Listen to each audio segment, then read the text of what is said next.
我諗我哋咧都同樣地有一個直覺嘅，咁就係咧道德係同運氣無關嘅，因為運氣係同內在價值冇關係噶嘛。正如可能你中六合彩啊，可以令你好有錢嘅，咁但係你唔會因為中六合彩咧而成為一個事業有成嘅人噶，因為嗰一啲錢唔係你憑本事揾翻嚟噶嘛。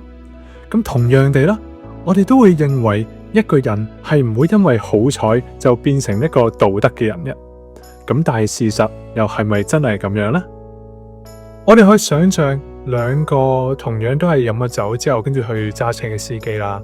咁一個咧就將架車開到歪嚟歪車嘅，咁但係最後咧即係搖搖擺擺咁樣，最後都叫翻到屋企。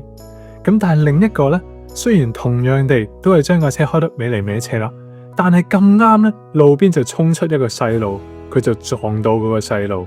我想問呢兩個司機，邊一個人嘅行為係更加壞嘅呢？著名嘅哲學家康德認為，道德評價係純粹睇動機嘅。如果你要心懷善念，即係 goodwill 啦，而且你盡咗力啦，就算發生一啲唔好嘅結果，咁都唔會係你嘅責任嚟嘅。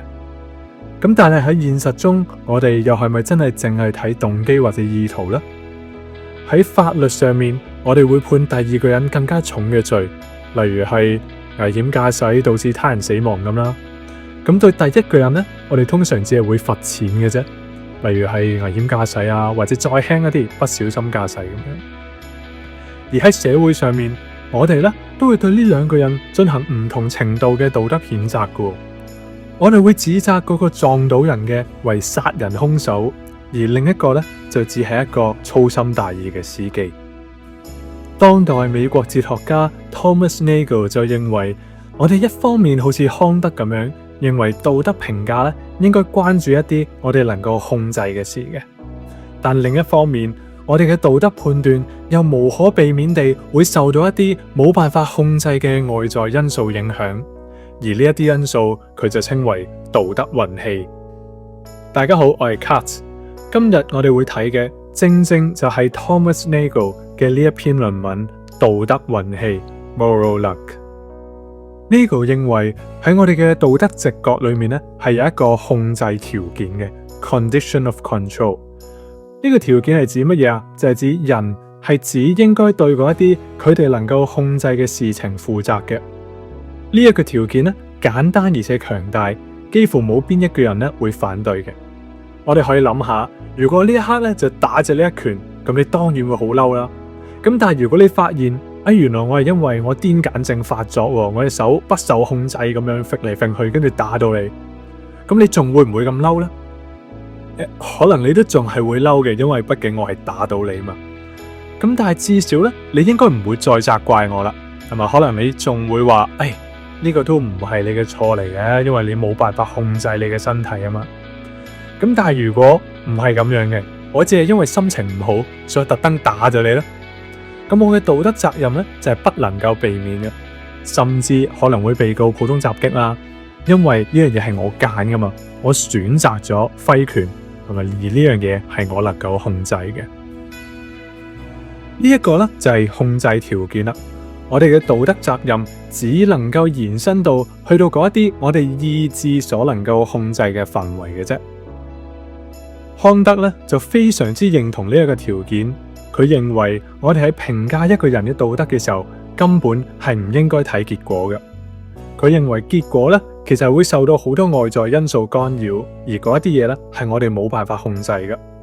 所以道德其實只係在於我哋嘅 goodwill 善意，只要我哋嘅動機係好嘅，而且我哋都盡力做好啦，即使最後可能真係咁唔好彩，最後搞彎咗啦，康德都會話唔緊要嘅。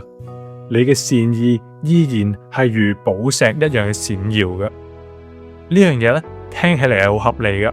人似乎應該真係只能夠對自己可以控制嘅嘢負責嘅啫。但問題就嚟啦，一旦我哋認真咁看待呢一個控制條件啦，我哋就會發現一個好巨大嘅難題。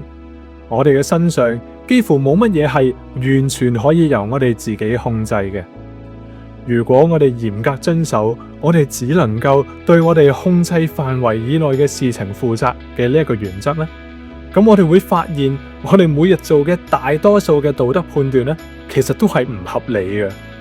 Thomas Nagel 就提出咗4種方式，說明我哋日常生活嘅道德判斷到底係點樣受到運氣嘅影響嘅。第一種係結果運氣 （resultant luck）。翻到去我哋最開頭講嘅嗰一個例子，點解呢兩個司機嘅判罰會差咁多嘅呢？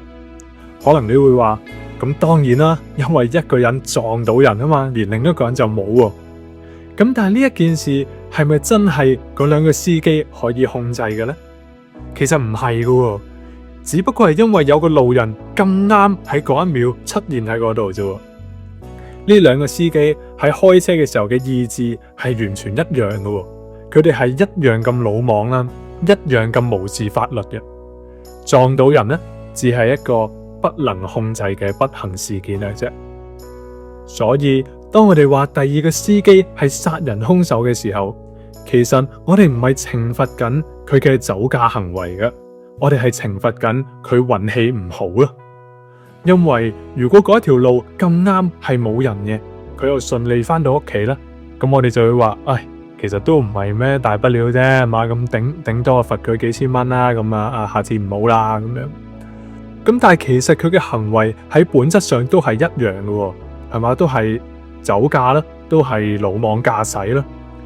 似乎我哋都習慣咧喺評價一個人嘅道德嘅時候咧，同時會考慮佢行為帶嚟嘅結果嘅，即話嗰個結果其實唔係佢能夠控制嘅。呢一個就係所謂嘅結果運氣啦。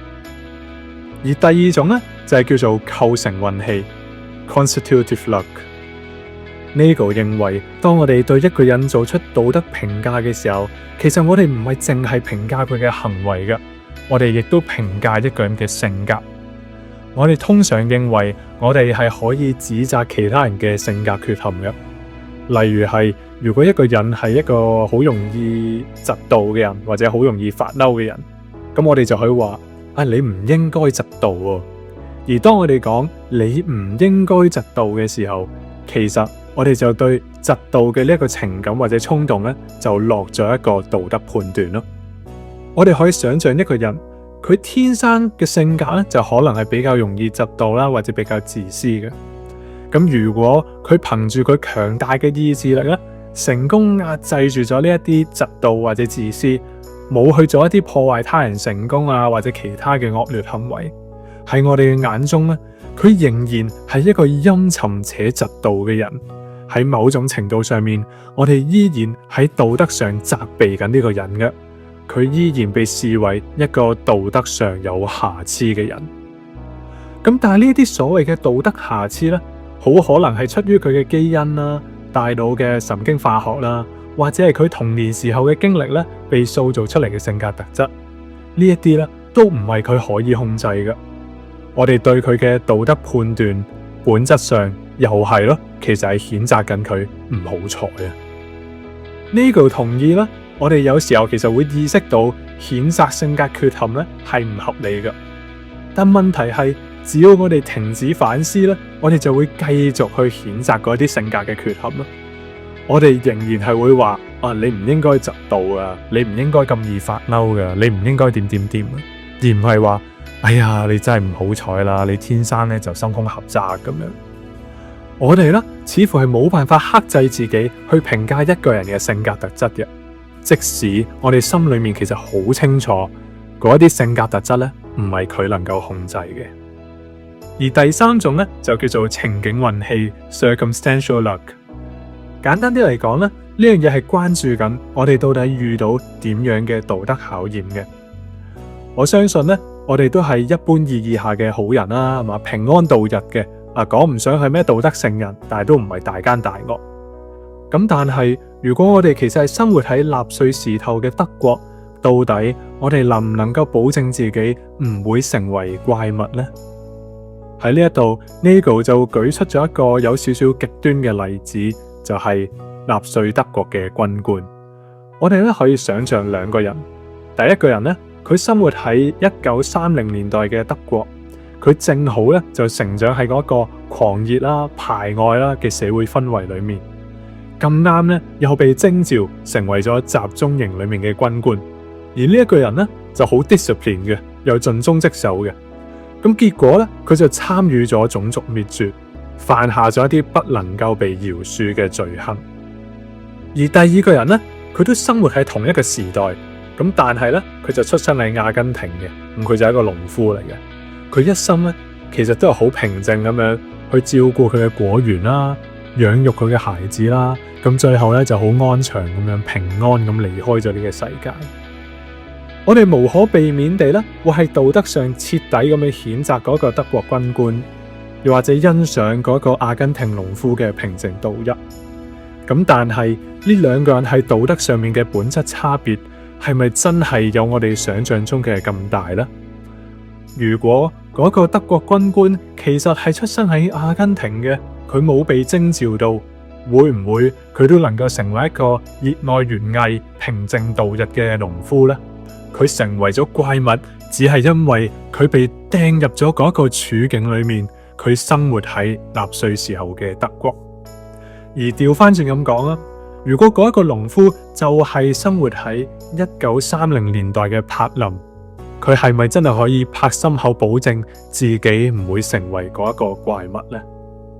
當然啦，嗰個德國軍官咧係值得批判嘅。因為畢竟佢確實係做咗啲好差嘅事，而佢明明係有其他選擇嘅，所以佢的確咧係冇勝過佢面對嘅道德考驗。但呢個要問我哋嘅係，我哋呢一啲所謂一生正直嘅人，係咪真係我哋道德上面比較高尚先？定只係因為我哋冇面臨過咁樣嘅道德考驗呢？或許我哋其實都唔係所謂道德上面比較成功，而單係比較好彩嘅啫。我哋嘅道德記錄好大程度就取決於我哋遇到點樣嘅環境，而呢樣嘢就係呢個所指嘅情景運氣。至於第四種呢，佢就唔係一種分開嘅類別嚟嘅，反而呢可以話係所有運氣嘅總和。咁佢就叫做因果運氣 （causal luck）。呢個認為我哋嘅一切行為其實都同過去嘅事件咧係有密切嘅關係噶。我哋嘅現在就取決於我哋嘅過去咯，而我哋嘅過去又取決於更早嘅過去。我哋以為可以控制自己嘅行為，甚至重新塑造自己嘅性格，但係呢一切咧可能一早都係被決定嘅。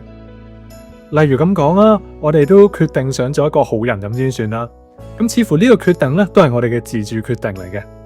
咁但係呢個想做好人嘅念頭到底係由邊度嚟嘅呢？係因為我哋天生就比較溫和啊、良善啊，定係因為我哋睇過某一本書、聽過某一啲教導，定還是係我哋嘅父母從小就咁樣教我哋嘅呢？呢一啲所有嘅一切都構成咗一個好巨大嘅因果鏈。如果我哋將我哋個人嘅歷史攤開嚟睇啦，我哋就會發現，我哋依家做嘅每一個選擇，其實都係過去累積落嚟嘅因果產物。呢樣嘢驟耳聽起嚟咧，就好似係傳統嘅決定論啦，同埋自由主義嘅問題。如果係咁嘅話，咁我哋放棄決定論咁咪得啦？呢個嘅回應卻係，無論呢個世界是否決定論嘅，其實都會損害我哋對於道德責任嘅理解嘅。點解呢？因為如果個世界係決定論嘅，咁即係話我哋嘅行為都不過係過去一連串事件嘅必然結果，我哋就如同骨牌一樣身不由己。但如果呢個世界係非決定論嘅，咁即係我哋嘅行為其實係隨機事件嚟㗎。我哋所講嘅嗰啲自主嘅諗法呢，其實就如同大腦抽筋一樣，突然間砰有一個諗法咁樣，其實都同樣地係不受控制嘅。所以無論如何呢，我哋嘅行為都只係呢個世界運行嘅一啲事件，唔係我哋意志嘅選擇嚟嘅。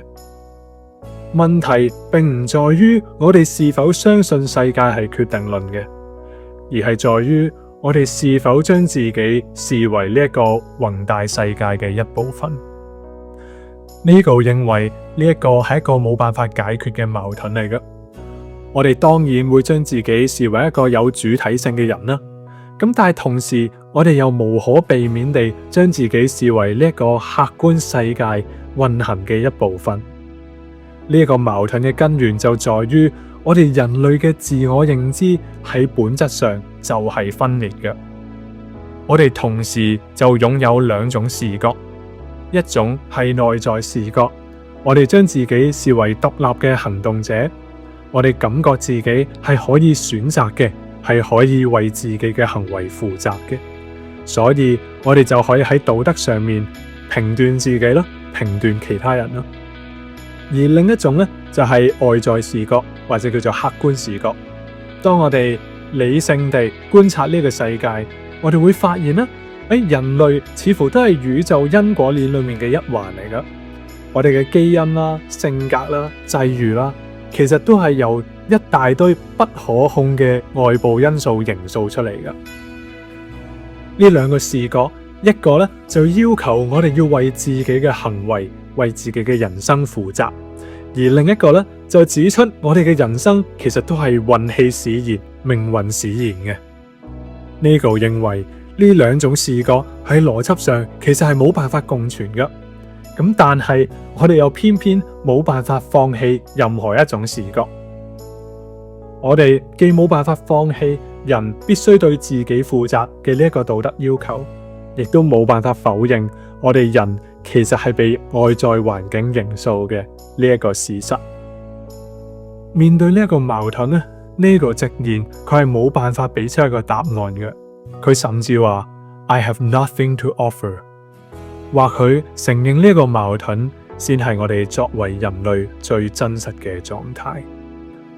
當然啦，其實我哋都唔需要同意晒 Nagel 嘅講法嘅。